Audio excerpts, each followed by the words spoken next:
Kod jokanye sekta mar wuoth koyo oganda mondo mi olu chike apaya kendo gibed motang' e kinde magitiyo gi apeyni mathurka.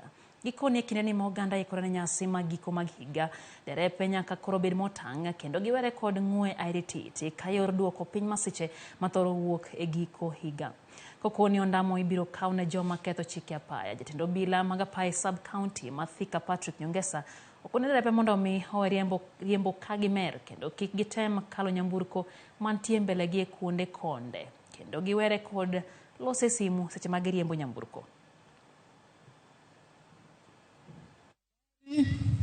Ama ya kivi. Ukiwa na hiyo, wewe consider yourself the only sober person kwa hiyo barabara. Saa hii tumeenda festive season na watu wako nyumbani. But kitraffic nasema hivi, wakati umeonja kale kakitu kamunyweso, usikalie hiyo steering, kuwa passenger.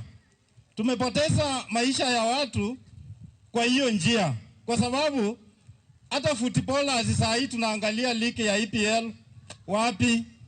Kweli wakionja hiyo kitu wataona mipira ngapi? Si ni mingi? Na wewe barabara utaona ngapi? Tafadhali. I would speak to drivers and encourage them on exercising extra caution in all areas. Eat healthy, sleep, relax. For example, mimi na bibi yangu na watoto yangu tumepata accident. Juu tulihaya gari, nikabeba gari, nikaendesha. Nafikiria kuendesha gari, kupeleka kwetu nyumbani ni kitu rahisi, lakini sijui kutumia highway. Nimezoea kuenda kutoka hapa makwenda Makongeni. Highway sijui kutumia. Kwa hivyo tutumie gari, tutumie barabara vizuri, tuache kuendesha gari tukiwa walevi.